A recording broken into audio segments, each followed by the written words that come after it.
آج کل فیس بک پر ایک نیا فتویٰ چل رہا ہے کہ 3 طلاق یہ 1 طلاق ہے۔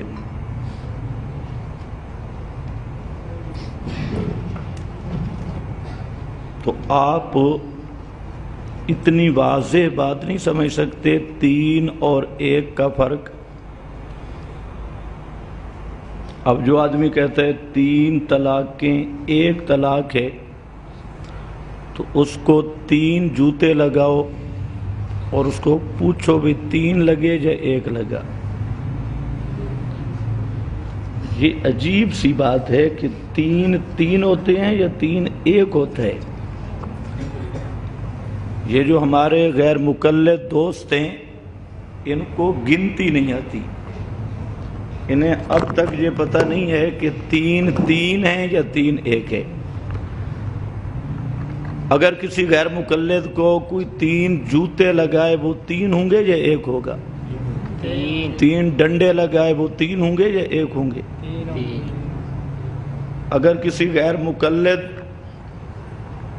نے کسی سے 3000 قرض لینا ہو، وہ 1000 دے دے تو قرضہ ادا ہو جائے گا؟ یہ 3 اور 1 کا فرق تو سموسے بیچنے والے کو بھی آتا ہے، لیکن ان کے محدث اعظم کو نہیں آتا۔ بھئی جب 3 طلاقیں ہیں تو وہ 3 ہی ہیں، اور یہ صحابہ کا اجماعی مسئلہ ہے۔ کتاب و سنت سے یہی ثابت ہے کہ 3 طلاق کے بعد وہ عورت حلال نہیں ہوتی اور تینوں طلاقیں نافذ ہو جاتی ہیں۔ سب صحابہ، جمہور اہل سنت والجماعت کا یہی فتویٰ ہے۔ اہل تشیع، قادیانی اور غیر مقلد، یہ 3 جماعتیں ہیں جنہوں نے گنتی یاد کی ہوئی نہیں ہے۔ تو ان مولویوں کو پہلے تو پہاڑا یاد کرانا چاہیے تاکہ ان کو اچھی طرح گنتی آ جائے۔ انہیں یہ بھی سمجھ نہیں آ رہی کہ 3 ہے یا 3 1 ہے۔ انہوں نے 3 کو 1 بنایا ہوا ہے۔ تو ان کے لیے بہتر یہ ہے کسی سکول میں داخلہ لیں اور کم از کم اتنی ریاضی پڑھ لیں جس میں پتہ چلے بھئی 3 ہوتے ہیں، 3 1 نہیں ہوتی۔ غزوہ خندق میں مرحب، بھائی پرچی لکھو جس کا کوئی سر منہ ہو۔ غزوہ خندق کہاں اور مرحب کہاں؟ خدا کے بندے، مقابلہ ہوا تھا فیس بک پر۔ کوئی کام کا سوال، آج مختصر یہ نشست ہوگی، مہمان آئے۔ آج کل فیس بک پر ایک نیا فتویٰ چل رہا ہے، 3 طلاق 1 یہ تو ہو گئی ہے۔ جسم مثالی کے بارے میں تھوڑا وضاحت فرمائے۔ جسم مثالی کے بارے میں زید الحسینی صاحب، پروفیسر زید الحسینی کی کتاب، اس میں انہوں نے لکھا ہے کہ جو جسم مثالی کا منکر ہے وہ معتزلی ہے۔ ایک وضاحت تو یہ ہے، اور انہوں نے کہا کہ جسم مثالی اہل سنت کے نزدیک ثابت ہے۔ یہ زاہد الحسینی وغیرہ نے یہ بات کی۔ ان لوگ یہ ان پڑھ لوگ ہیں بیچارے۔ جسم مثالی جو صوفیاء کی ایک اصطلاح ہے، وہ اسی جسم کثیف کے اندر جسم لطیف کو وہ جسم مثالی کہتے ہیں۔ اب یہ جو اہل بدعت ہیں، ان بیچاروں، وہ اسماعیل محمدی ایک گزرا، اس نے مجھے رکا لکھا۔ اس نے کہا کہ جسم مثالی کس چیز کا بنا ہوتا ہے، پلاسٹک کا یا لوہے کا؟ تو میں نے اسے کہا کہ اسماعیل محمدی کا جسم مثالی گدھے کا بنا ہوا ہے۔ تو یہ بات خود حضرت تھانوی رحمۃ اللہ علیہ یا صوفیاء نے اس کی لکھا اور پھر وضاحت بھی کی ہے کہ جسم مثالی اسی جسم کثیف کے اندر جسم لطیف ہے. جس طرح روغن زید کی مثال دی، عرق گلاب کی مثال دی، وہ اسی کثیف جسم کے اندر موجود ہوتا ہے، جس کو نسمہ سے بھی بعض نے تعبیر کیا. یہ کوئی باہر کا چیز نہیں کہ لوہے کا بنا ہے یا پلاسٹک کا.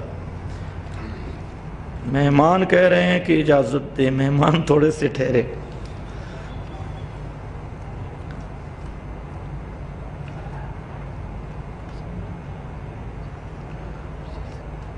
ایک شیعہ آدمی نے سوال کیا ہے کہ اس قرآن کو مانتا ہوں، صرف اتنی بات نہیں، جو اس قرآن کو محرف مانے اس سے کافر مانتا ہے یا نہیں؟ بعض ذرا سمجھ لو، کہتے ہیں میں اس قرآن کو مانتا ہوں. ٹھیک، بہت اچھا. ہمارا سوال ہے کہ جو اس قرآن میں تحریف کا قائل ہے وہ مسلمان ہے یا کافر؟ یہ فیصلہ کرنا ہوگا. اس کے بعد ہم پیش کریں گے کہ اہل تشیع کا مذہب یہ ہے کہ یہ قرآن بدل دیا گیا. اصول کافی سے لے کر مقبول دہلوی تک سب اہل تشیع مجتہدین 5 آدمیوں کے علاوہ ان کا مذہب ہے. 2000 ایسی روایتیں ان کے مذہب میں موجود ہیں کہ یہ قرآن پاک حرفا و بدلا و زیدہ، یہ قرآن بدل دیا گیا، محرف ہو گیا، اور معاذ اللہ شراب خور خلفاء نے اس کو بدل دیا. تو ہمارا سوال یہ ہے کہ جو آدمی اس قرآن کو محفوظ نہیں مانتا وہ کافر ہے یا نہیں؟ یہ بات ہے. آگے کہتے ہیں آپ ابو طالب کا کفر نبی کی 4 بیٹیاں قرآن سے ثابت کریں. بالکل کر دیں گے، تو ماننے والا بن. قرآن کریم کی آیت ما کان للنبی والذین آمنوا ان یستغفروا للمشرکین اور انک لا تہدی من احببت. تمام مفسرین کا اجماع ہے کہ یہ جو ما کان للنبی والی آیت ہے نزلت فی ابی طالب. ابو طالب مشرک مرا اور اسی کے 12 میں یہ آیت نازل ہوئی. سب مفسرین نے اس آیت کا شان نزول ہی یہ لکھا. اب تیری قسمت ہے، نبی کی بیٹیاں 4، اللہ نے فرمایا کل ازواجے کا وہ بنتے کا یا بناتے کا؟ بنتے کا یا بناتے کا؟ بنت کہتے ہیں ایک کو، بنات کہتے ہیں جمع کو، اور جمع کا اطلاق ہوتا ہے کم از کم 3 پر. ایک تو بھی مانتا ہے، 3 اور قرآن سے ثابت ہوئی، پوری 4 بن گئی. اور یہ جو بناتے کا ہے اس پر خود شیعہ مذہب کی 200 کے قریب کتب میں یہ درج ہے کہ رسول اللہ صلی اللہ علیہ وسلم کی بیٹیاں 4 تھی. اس کی اصل قرآن میں ہے، تشریح اور تفسیر شیعہ کی ہے. آگے تیری قسمت ہے، اللہ تجھے ماننے کی توفیق دے دے. تو اگر گھر والوں کو رضا نہ ہو، گناہ میں مبتلا ہونے کا اندیشہ ہو، تو نکاح کر سکتے ہیں کہ نہیں؟ بالکل کر سکتے ہو. نکاح سے تمہیں کون روکتا ہے؟ نکاح کر سکتے ہو. للڑ وحیاتی کہتے ہیں تعلیم القرآن راجہ بازار تعلیم الاسلام مدرسہ میں پابندی لگائی ہے. للڑوں جن کا مذہب جھوٹا ہے ان کی زبان سچی ہو سکتی ہے؟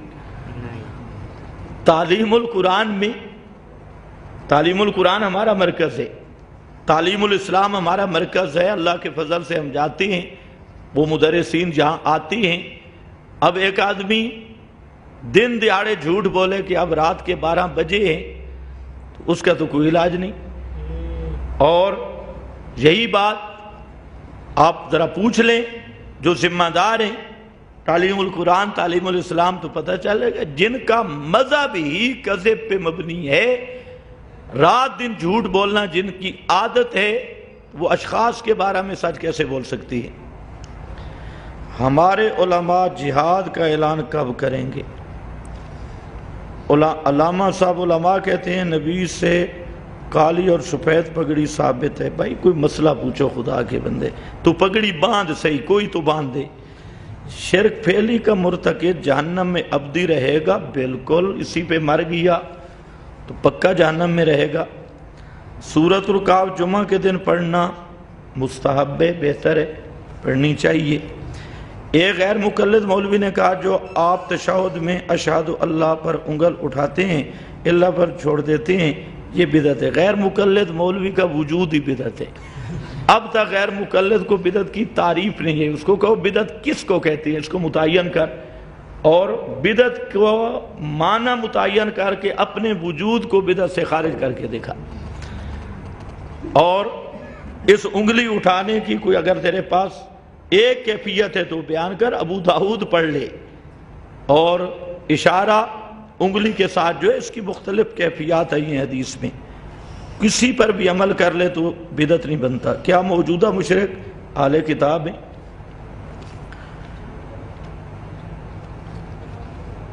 تفسیر بیان کیا کہ مولوی صاحب بھائی واقعات نہ لکھو، کوئی مسئلہ لکھو، نظریات پہلے ہوتے ہیں۔ پتہ نہیں یہ کیا پوچھتا ہے، یہ جس کو زیادہ شوق ہو نا تو بعد میں بیٹھتے ہیں مہمان علماء کرام میں، اس لیے میں بالکل مختصر کر رہا ہوں۔ نبی صلی اللہ علیہ وسلم کا وجود اقدس یعنی وجود ان سے جو قبر میں پڑا ہے، اس پر لفظ میت کا اطلاق کیا گیا ہے یا نہیں؟ بالکل کیا گیا۔ اہل سنت والجماعت اور علماء دیوبند کی کن کتب میں حوالے موجود ہیں؟ بہت ساری کتب میں ہے، آپ تشریف لے آئیں، آپ کو کتابیں بھی دکھا دیتے ہیں، حوالے بھی دکھا دیتے ہیں۔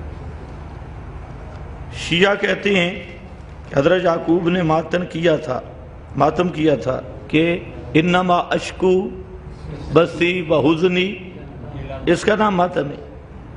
حضرت یعقوب نے تو ماتم کا رگڑا نکال دیا، اور انما اشکو بسی و حزنی اللہ۔ اب شیعہ بیچارے عربی گرامر جانے کہ بسی و حزنی، چھوٹا غم ہو یا بڑا غم ہو، میں صرف اللہ کے سامنے اپنا غم رکھتا ہوں، مخلوق کے سامنے ظاہر ہی نہیں کرتا۔ تو حضرت یعقوب نے تو صبر کی مثال قائم کی۔ باقی رہ گیا شیعہ کا ماتم، اتوں بھی بچو گل کچھ ہو رہے۔ شیعہ غم حسین میں نہیں ماتم کر رہا، یہ آپ کو دھوکہ دیا ہے۔ آپ خود دیکھیں 10ویں تک حضرت حسین زندہ ہیں تو شیعہ نے یہ رو رہے ہیں، ماتم کر رہے ہیں۔ 10ویں کو حضرت حسین شہید ہوئے تو شیعہ نے رونا چھوڑ دیا۔ رونے کے بعد ماتم ہونا اگر جائز ہوتا تو بعد ہونا چاہیے یا پہلے؟ 10 محرم تک حضرت حسین زندہ ہیں، یہ ماتم کر رہے ہیں۔ 10ویں کو حضرت حسین شہید ہوئے تو یہ چپ کر گئے ہیں، تو معلوم ہوتا ہے دال میں کچھ کالا کالا ہے۔ یہ ماتم حضرت حسین کی زندگی پہ کر رہے ہیں، شہادت پہ نہیں کر رہے۔ اگر شہادت پہ ماتم ہوتا تو 10ویں کے بعد شروع ہوتا۔ تو ان کا عمل بتا رہا ہے کہ 10 محرم تک جب تک حضرت حسین رضی اللہ تعالی عنہ زندہ ہیں تو یہ پیٹ رہے ہیں، رو رہے ہیں، اور جس دن حضرت حسین شہید ہوئے تو یہ حلوے کھا رہے ہیں اور شام غریبہ منا رہے ہیں۔ تو کیا عقل والا آدمی سمجھ نہیں سکتا؟ تو یہ حضرت حسین کے نام پر ایک نئے اپنے مذہب کی بنیاد رکھی۔ آپ کی خدمت میں گزارش ہے کہ جب آپ تقریر میں قرآن پاک بیان کرتے ہیں تو سورت اور آیت نمبر بیان کر دیا کریں۔ اچھا جی، بہت اچھے، اور بھی چند مشورے آئے ہیں لیکن میرے پاس اب مشوروں کا ٹائم نہیں ہے۔ صبح خالی پیٹ پانی پینے سے تو کسی طبیب سے رابطہ کرو، یونانی سے۔ فرض نماز کے بعد آپ کے مسنون اذکار کیا تھے؟ وہ مشکات، مسلم، حدیث کی کتابوں میں موجود ہیں مسنون اذکار، لمبے ہیں، وہاں دیکھ لیجئے۔ ایک لڑ مولوی، اس کو لڑ لکھنے کا طریقہ نہیں ہے، لڑ مولوی، یہ ٹھیک لکھا ہے۔ اپنی کتاب میں لکھا ہے جس طرح،